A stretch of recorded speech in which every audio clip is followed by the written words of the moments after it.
Assalamualaikum warahmatullahi wabarakatuh. Bagaimana kabar kalian semua? Anak-anakku kelas 5 yang hebat. Bersama PGRI Tulungagung, kita berjumpa kembali dalam video pembelajaran Cerdas Tangkas tahun pembelajaran 2021-2022 semester 2.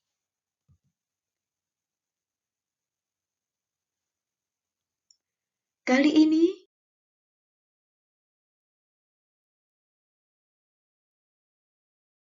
kita akan membahas tema 7, peristiwa dalam kehidupan. Subtema 1, peristiwa kebangsaan masa penjajahan, pembelajaran 4. Ayo disiapkan buku cerdas tangkasnya.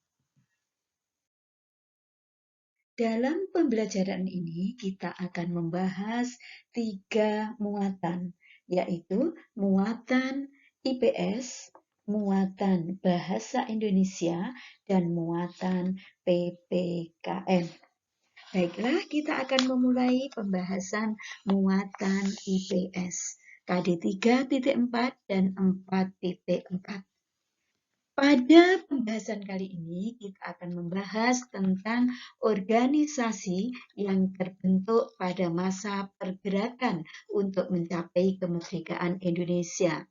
Pada tahun 1908, berdirilah tepatnya pada tanggal 20 Mei 1908, berdirilah Budi Utomo yang menjadi organisasi pertama yang didirikan oleh bangsa Indonesia dan beranggotakan mahasiswa Stovia atau Sekolah Kedokteran Batavia. Berdirinya Budi Utomo ini menjadi awal kebangkitan nasional sehingga ditetapkan sebagai Hari Kebangkitan Nasional. Setelah itu, pada tahun 1912, berdirilah Serikat Dagang Islam yang kemudian diubah menjadi Serikat Islam yang didirikan oleh HOS Cokro Aminoto. Selanjutnya, berdirilah Indische Partij oleh 3 serangkai, yaitu Douwes-Dekker, Ki Hajar Dewantara, dan Dr. Cipto Mangunkusumo. Berdiri juga Perhimpunan Indonesia yang didirikan di Belanda pada tahun 1908. Tokoh yang tergabung dalam Perhimpunan Indonesia adalah Muhammad Hatta, Cipto Mangunkusumo, dan Suwardi Suryaningrat. Selanjutnya pada tanggal 4 Juli 1927 berdirilah Partai Nasional Indonesia PNI yang didirikan oleh Soekarno.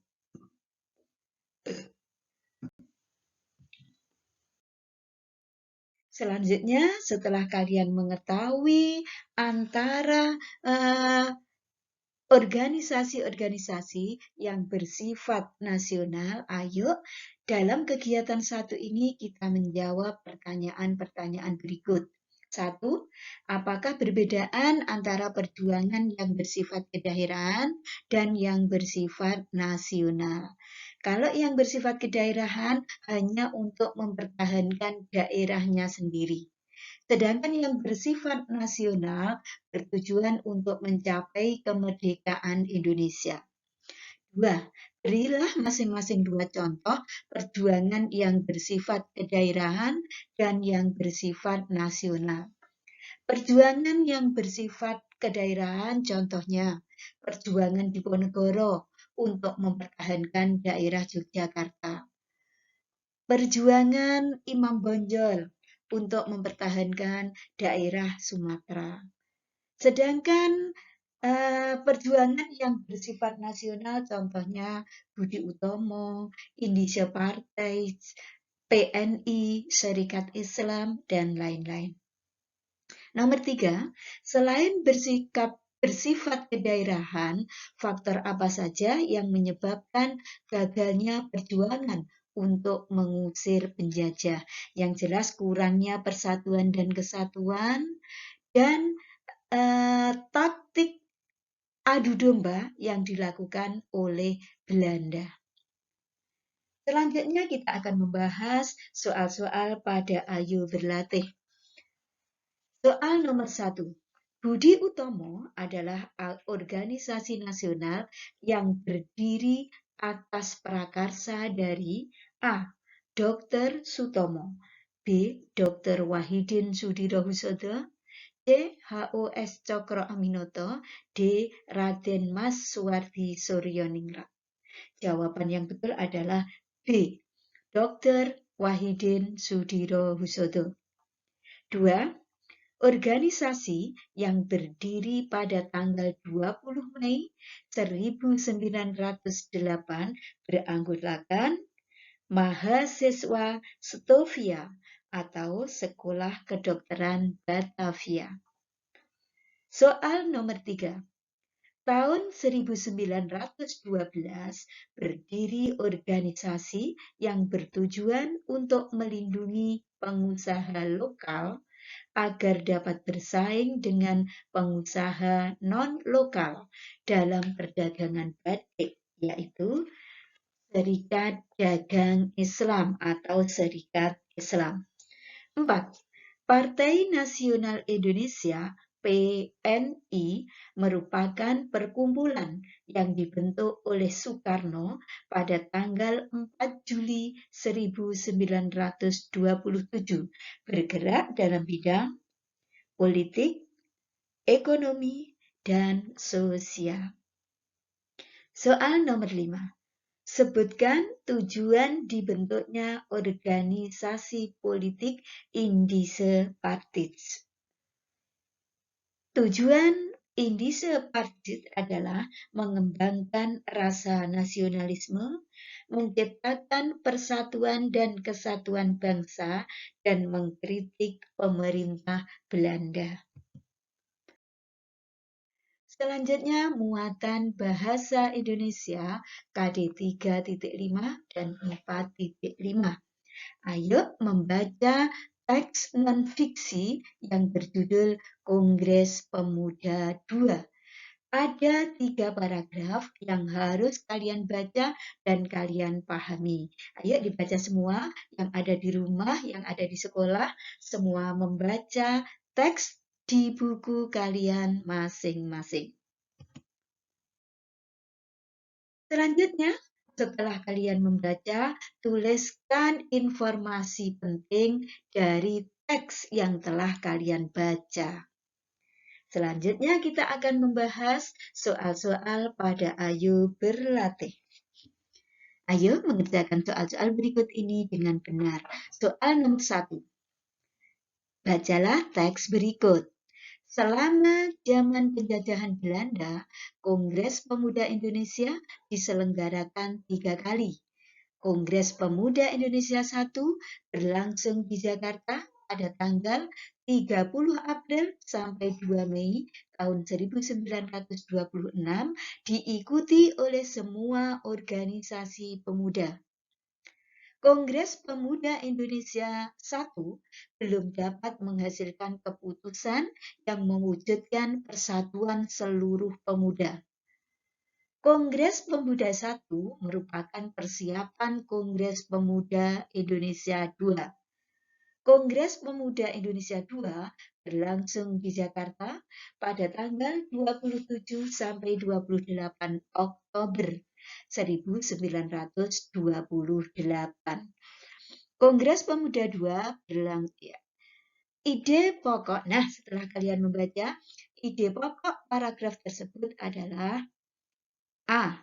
Kongres Pemuda Indonesia I berlangsung di Jakarta pada tanggal 30 April sampai 2 Mei tahun 1926.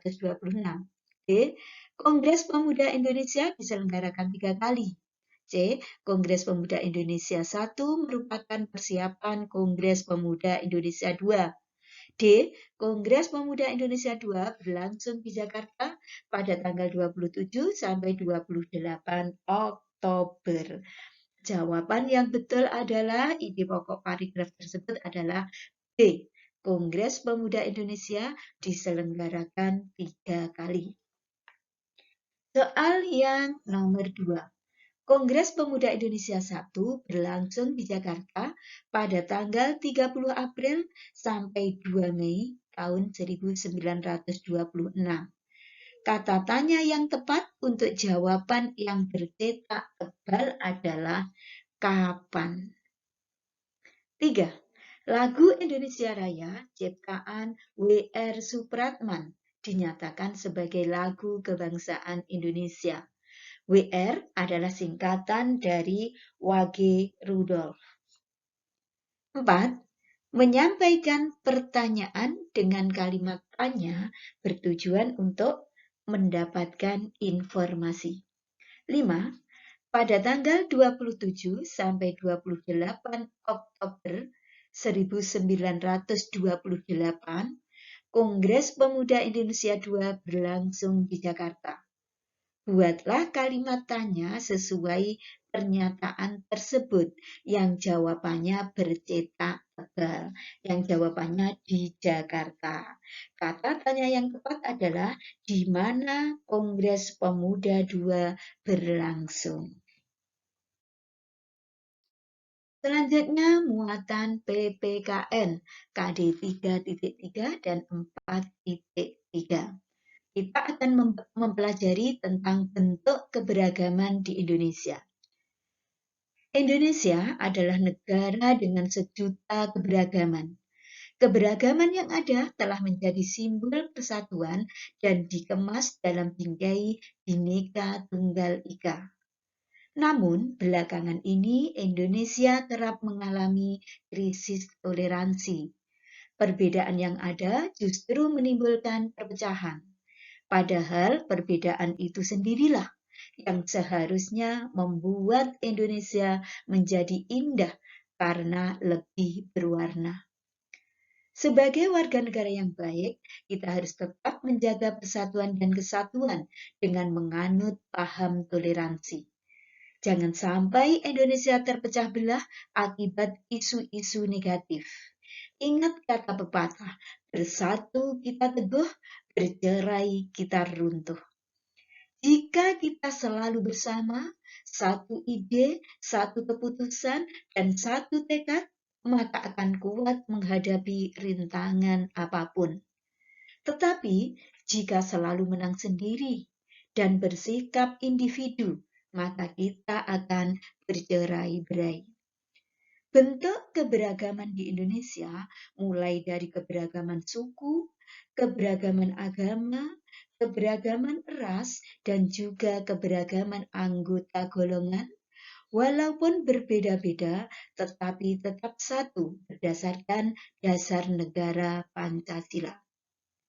Untuk memperkuat persatuan dan kesatuan bangsa, diperlukan sikap toleransi dan tenggang rasa terhadap perbedaan dan kemajemukan di masyarakat.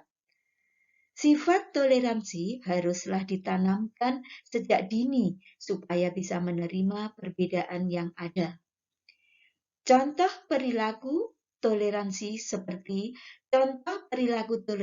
seperti memberikan kesempatan kepada tetangga melakukan ibadahnya, tolong-menolong antar warga ketika melaksanakan hari raya, tidak membeda-bedakan tetangga, dan menghargai perbedaan budaya yang ada.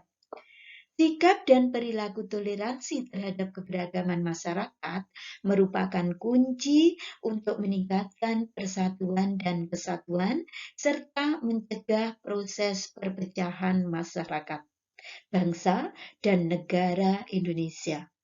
Setiap individu hendaknya mengaplikasikan perilaku toleransi terhadap keberagaman suku, agama, ras, budaya, dan antar golongan. Selanjutnya, kita akan menjawab pertanyaan-pertanyaan pada Ayo Berlatih. Ayo mengerjakan soal-soal berikut ini dengan benar. Soal nomor 1. Yang tidak termasuk dalam keberagaman yang dimiliki bangsa Indonesia adalah A. Suku, B. Agama, C. Ras, D. Isu negatif. Jawaban yang betul adalah isu negatif. 2. Menjaga persatuan dan kesatuan dengan sikap saling menghargai satu sama lain berarti mengembangkan sikap toleransi. 3. Keberagaman yang ada harus tetap terjaga dan menjadi simbol persatuan yang dikemas dalam bingkai Bhinneka Tunggal Ika. 4. Belakangan ini kita sering mendengar bahwa Indonesia kerap mengalami krisis toleransi. Hal ini disebabkan munculnya perbedaan yang justru menimbulkan perpecahan. 5. Apakah tujuan dikembangkannya sikap dan perilaku toleransi terhadap keberagaman masyarakat? Tujuannya adalah meningkatkan persatuan dan kesatuan, mencegah proses perpecahan masyarakat, juga meningkatkan persatuan bangsa dan negara Indonesia. Demikian tadi pembahasan tema 7, subtema 1, pembelajaran 4. Semoga bermanfaat. Terima kasih, sampai jumpa di video pembelajaran berikutnya. Jangan lupa tetap semangat dan terus berprestasi. Saya akhiri, wassalamualaikum warahmatullahi wabarakatuh.